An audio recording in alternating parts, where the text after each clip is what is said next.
Well, good morning everybody, welcome back to another video. It's currently 4:15 and I'm heading out to a shoot. I'm currently down back in East Anglia and I'm heading towards the coast. There's a promise, and I say a promise, there's a slight chance of a decent sunrise this morning, so I thought I would treat myself to a conventional landscape shoot and then probably move on from there to see what else I can find.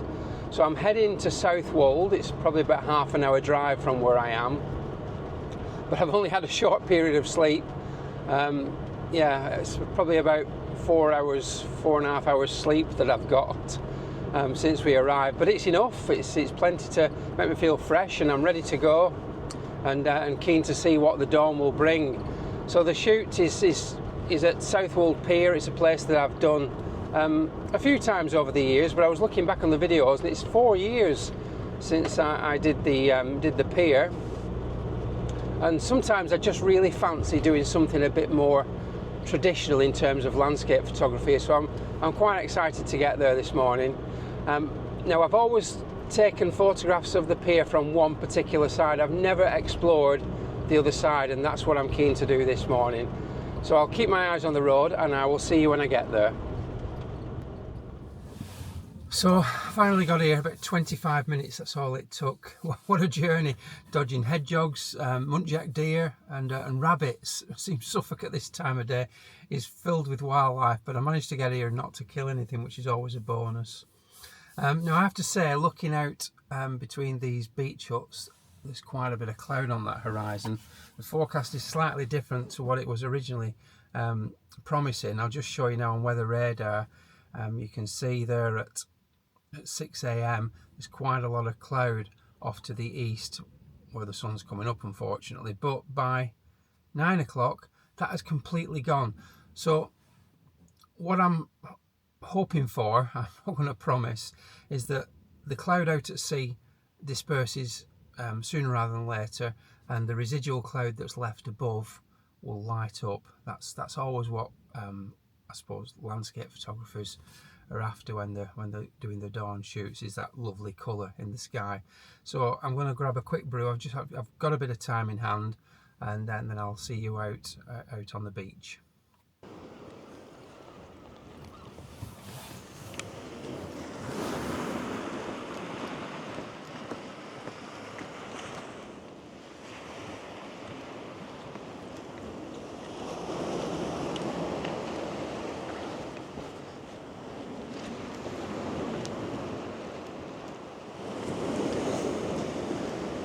So I was just looking at the angle of the sun this morning. When I normally come here, I say normally, I don't come here a lot to shoot the pier, but when I've been here in the past, it's been winter time, and the sun has risen off to my right, and now this morning it's rising way over there to my left. We're in the middle of summer, of course, so the sun rises in a much more northerly direction.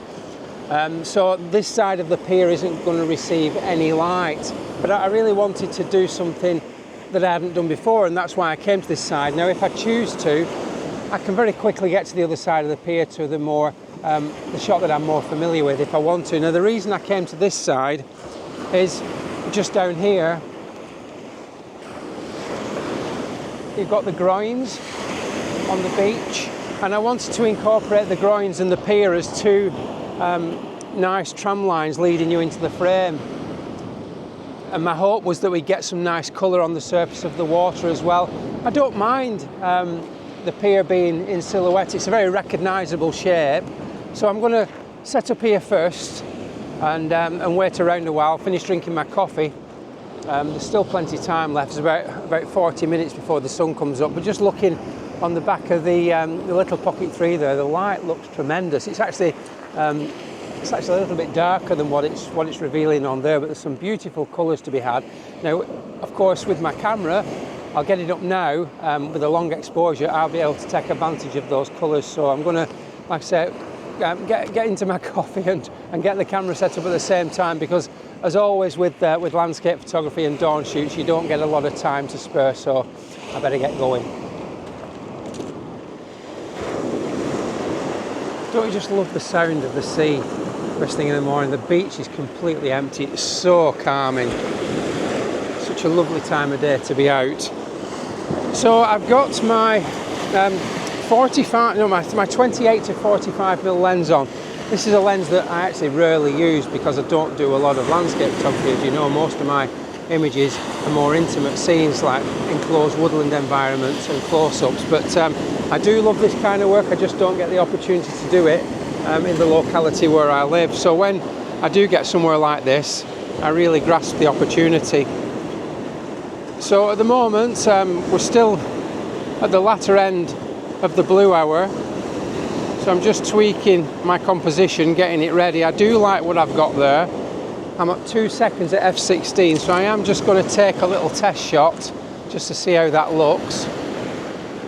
Now we've got a little brightness on the left hand side that's causing a problem, so I'm going to dash to my bag and get a graduated filter. I love working with filters and I like to get it right in the field as much as I can. That will be a problem. So I've just got the 0.6 neutral density graduated filter, the case filter, and I've just pulled it down over that dark area and just take another shot. And that really has evened the light out across the top of the frame there. It looks much better for that. Now 2 seconds at f/16. I'm getting some nice softening of the waves. I like the effect, but I'm going to have to be mindful of that as it gets brighter, because obviously the shutter speeds get shorter and I don't get the nice fluidity, the motion in the water that I'm seeing right now. So I'll just quickly show you the composition. So there you go. What I've done is I've been careful to try and show a whole building on the pier rather than cut a building in half. But the main thing for me are these lovely converging lines going out to the horizon line there. As you can see, I've got the horizon nice and straight, indicated by this green line at the top. And what I'm doing is I'm just taking sequences of shots. I'm trying not to show sand in the foreground, but just all this lovely fluid motion of the foaming water. So it'll just be a case of taking a number of images until I get what I like. And what I'm going to do is I'm going to pick the best of those, and as a starter I'll put that on now. Now this image is what I would class as being okay. It's never going to win any awards, but the blue light is quite nice and overall the composition is on point. In my scoring system of 1 to 5, I will probably give this a solid 3.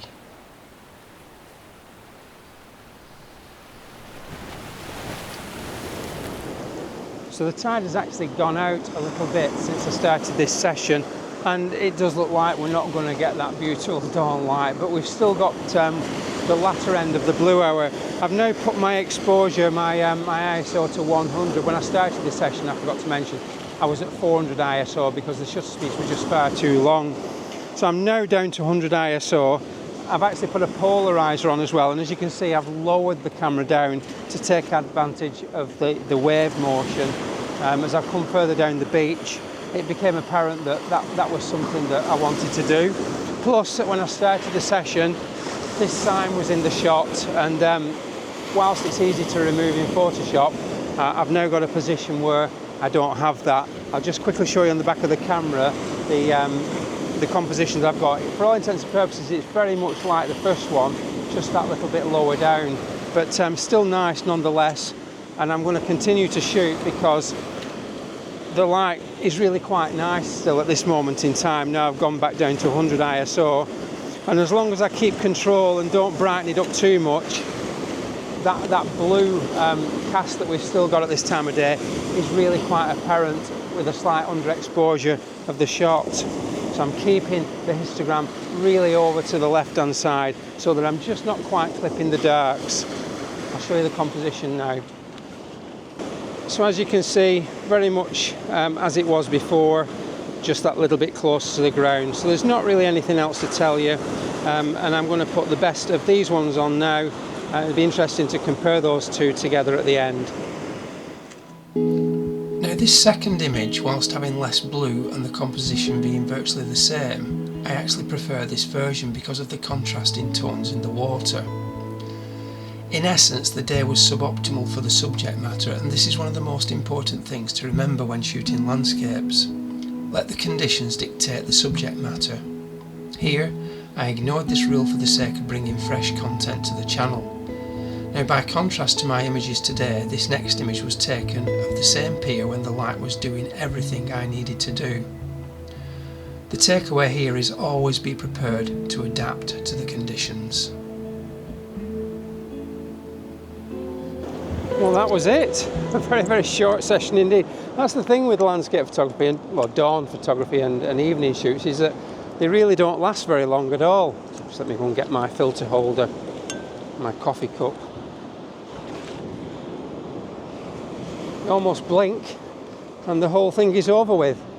So I think I've got two shots there. I've got one of the slightly further back, and then the one where I moved in a little bit closer, and I'm going to put those two shots on, not just now.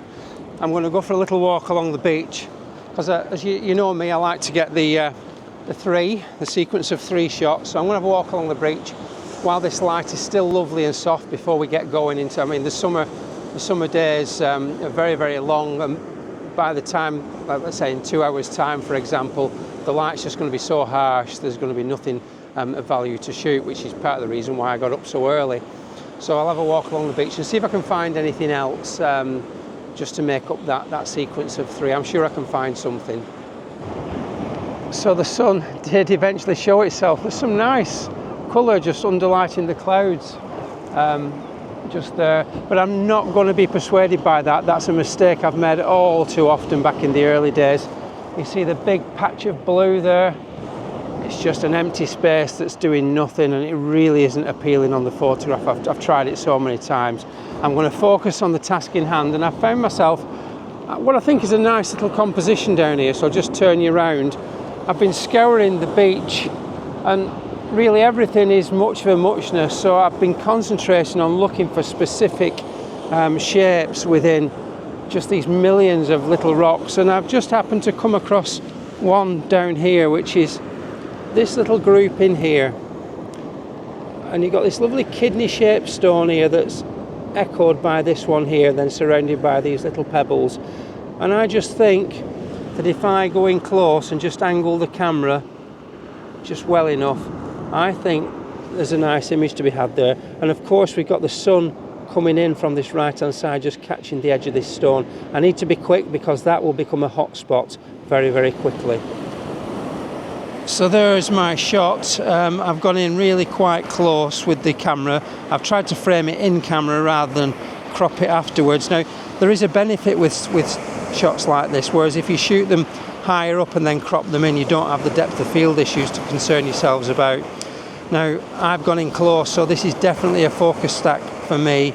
I'm at f16, 100 ISO in a quarter of a second. Focusing on the top stone and then moving the sequence through to the sand grains at the bottom. As you can see, you've got some lovely light coming in from this left hand side here. Now the little Pocket 3 camera is cooling, the white balance is cooling it down quite a lot. It's quite a bit warmer than that in reality. But overall I think it's quite a nice composition is that. I'm going to take a few more, just tweaking the composition ever so slightly. But on the whole, that's the one I think I like the most, and I think I like it as it's actually a vertical. I think I like it in sort of that position. This thing isn't easy to manoeuvre. So as the composition like that, I really quite like it because you got this little stone at the bottom left, moving in with these stones at the top, just making the composition at the top side there. But overall, a really nice little cluster of stones, just surrounded by pristine sand. I say pristine because when I was getting up from that first shot, when I showed you it on the sand, when I first found it, as I stood up, I tripped and I kicked the sand.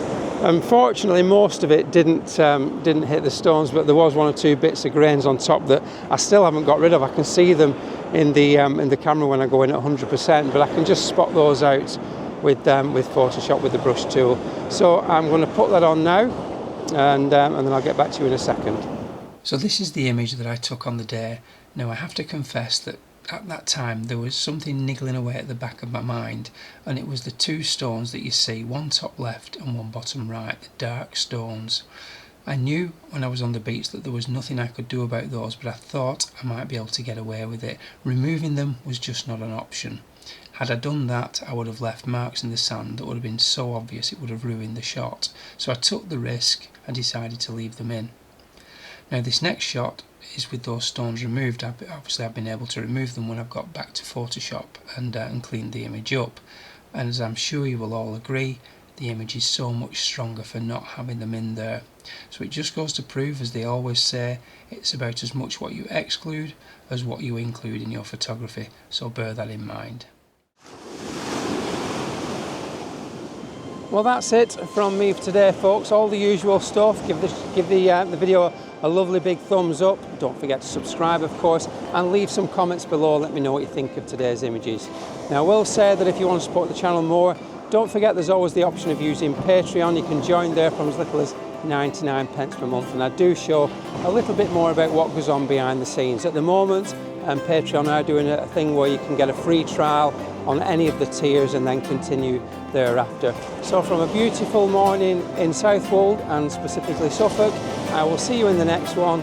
Bye for now.